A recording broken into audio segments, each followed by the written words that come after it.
بسم اللہ الرحمن الرحیم۔ تمام تعریفیں اس خدائے لم یزل و لا یزال کے لیے کہ جس نے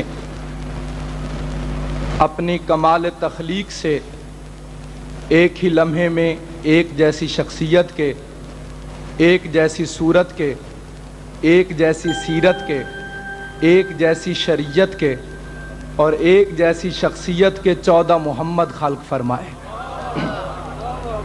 پوری کائنات میں اگر کسی کو عزت ملی ہے تو وہ صدقہ ہے جناب محمد مصطفیٰ صلی اللہ علیہ وآلہ وسلم کا۔ مجھے زیادہ دیر آپ حضرات کی سماعتوں پر گفتگو نہیں کرنا، بلکہ خطیب الایمان لسان الملت سرکار حضرت علامہ سید عرفان حیدر آبادی صاحب قبلہ وقعبہ علی اللہ مقامہ کے حکم کے مطابق صرف 2-4 جملے اپنے رسول کی خدمت میں بالکل اسی طرح عرض کرنا چاہتا ہوں جس طرح سے ایک بڑھیا نے اپنا نام جناب یوسف کے خریداروں میں لکھوایا تھا۔ پوری کائنات میں اگر کسی کو عزت ملتی ہے تو وہ دروازہ رسول کے صدقے میں، اور ہم علی علی اس لیے کرتے ہیں کہ نبی نبی کرنے کی تمیز آ جائے۔ ہم اپنے مولا علی سے احترام رسالت سیکھتے ہیں، اور اگر صحابہ کی عزت ہے تو وہ بھی صدقہ ہے جناب رسالت کا۔ وہ انسان نہیں ہوتا جو صحابہ کو برا کہے، پوری توجہ چاہتا ہوں، وہ انسان نہیں ہوتا جو صحابہ کو برا کہے، اور وہ بھی انسان نہیں ہوتا جو برے کو صحابی کہے۔ جو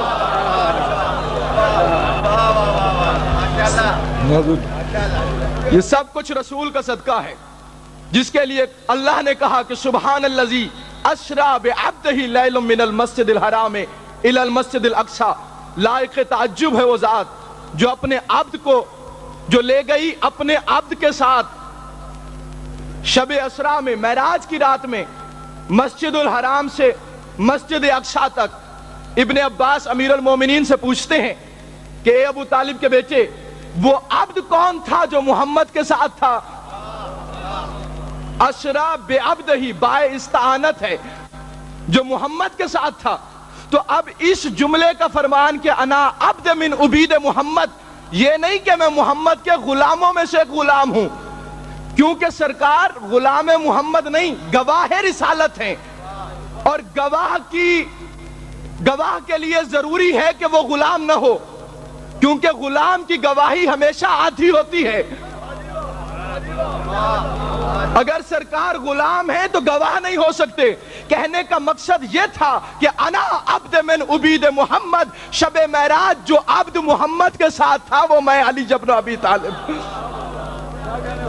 اور یہی وجہ ہے کہ دنیا نے یہ بھی اعتراض کیا کہ لے کر گیا کعبہ سے یروشلم تک، مسجد الحرام سے مسجد اقصی تک، خانہ کعبہ سے لے کر یروشلم تک، بیت المقدس تک، اور پھر تعجب کر رہا ہے کہ مجھ پر تعجب کرو تو میں یہاں سے وہاں تک لے گیا ہوں، حالانکہ یہ فاصلہ آج کے دور میں ایک عام جہاز بھی کر لیتا ہے۔ بس اسی جملے پر توجہ چاہتا ہوں، آخری جملہ، اتنا سا فاصلہ طے کرایا جو چند ہزار میلوں کا ہے، اور پھر کہتا ہے کہ مجھ پر تعجب کرو کہ میں اپنے عبد کو اس مقام سے اس مقام تک لے گیا۔ کسی نے سوال کیا میرے مولا سے، بلکہ خطبے کا نام ہے سلسل، فرمایا خطیب منبر سلونی نے، اور مخاطب تھے جناب سلمان۔ سلمان پوچھتے مولا مسجد حرام کیا ہے اور مسجد اقصی کیا ہے؟ کہ جہاں سے نبی کو لے کر گیا اور جہاں تک نبی کو لے کر گیا۔ سرکار فرماتے سلمان، نا اہل کو بتانا نہیں، توجہ، نا اہل کو بتانا نہیں اور اہل سے چھپانا نہیں۔ جو نا اہل ملے اسے نہ بتانا، اور جو اہل ملے اسے بتا دینا، کیونکہ بزم رسالت ہے، سارے کے سارے اہل بیٹھے ہوئے ہیں، جو میرے مولا نے ترجمہ بتایا اس آیت کا وہ عرض کیے دیتا ہوں۔ فرمایا سلمان انا فی السماء مسجد الحرام وفی الارض مسجد الاقصی، میں ابو طالب کا بیٹا زمینوں پہ مسجد حرام ہوں، آسمانوں پہ مسجد اقصی ہوں۔ کہنا یہ چاہتا ہے کہ لائق تعجب ہے وہ اللہ جو اپنے محمد کو علی سے لے کر گیا، علی تک لے کر گیا اور علی سے ملوانے لے گیا۔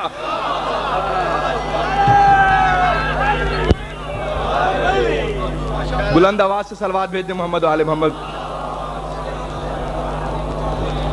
اس بات پر تعجب کر رہا ہے کہ علی سے لے کر چلا، علی تک لے کر گیا، اور اس کی دلیل خود قرآن میں ہے کہ خود کہا آیت کبریٰ دکھانے کے لیے لے کر گیا، وَإِنَّهُ سَمِيٌّ عَلِيمٌ، وَإِنَّهُ سَمِيٌّ وہ سننے والا ہے، وَبَصِيرٌ دیکھنے والا ہے۔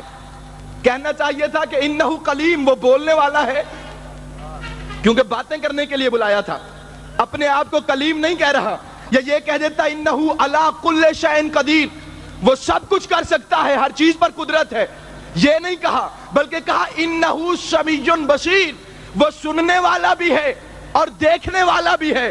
اللہ بلا باتیں کرنے کے لیے رہا ہے، اپنے آپ کو کلیم کہے یا علی کل شیء قدیر کہے، بلکہ یہ کہتا ہے کہ وہ سننے بھی والا ہے اور دیکھنے والا بھی ہے، یعنی پتہ چلا بول کوئی اور رہے تھے، یہ دیکھتا ہی رہ گیا اور سنتا ہی رہ گیا۔ یہی عظمت ہے اس کے اس وزیر کی کہ جسے اس مقام پر لے گیا۔ بس ایک واقعہ عرض کر دوں، ایک بس میں سفر کر رہے تھے ملنگ اور مولانا، دھچکا لگا بس کو، ملنگ کی زبان سے وظیفہ صبح و شام نکلا، یا علی مدد۔ ملنگ دیکھے کہتا ہے آپ علی کو مدد کے لیے بلاتے ہیں تو کیا علی آتا ہے؟ ملنگ نے جواب دیا مولانا ہم 1 سال سے نہیں بلا رہے، 10 سال سے نہیں بلا رہے، اگر ہم 2-4 دفعہ بلاتے اور علی نہ آتا تو ہم بلانا چھوڑ دیتے، ہم جو ہمیشہ سے بلاتے چلے جا رہے ہیں، علی آتا ہے تو ہم بلاتے ہیں۔ اب وہ مولوی تھا، اس کی سمجھ میں ابھی بات نہ آئی، کہتا ہے اب اس بس میں اگر علی کو بلاؤ تو علی آ جائے گا؟ ملنگ نے کہا بے شک آ جائے گا۔ اس مولوی نے اپنی ٹانگ آگے کی، کہا اگر علی بس میں آ سکتا ہے تو علی سے کہو میری ٹانگ توڑے۔ ملنگوں کے پاس ہوتا ہے ایک ڈنڈکا، اس نے وہ ڈنڈکا نکالا اور دیکھے کہتا ہے یا علی، ٹانگ توڑ کے کہتا ہے یہ چھوٹے موٹے کام ہم خود کر لیا کرتے۔ دونوں ہاتھ بلند کر کے سلمان مزاج بن کے نعرہ تکبیر، نعرہ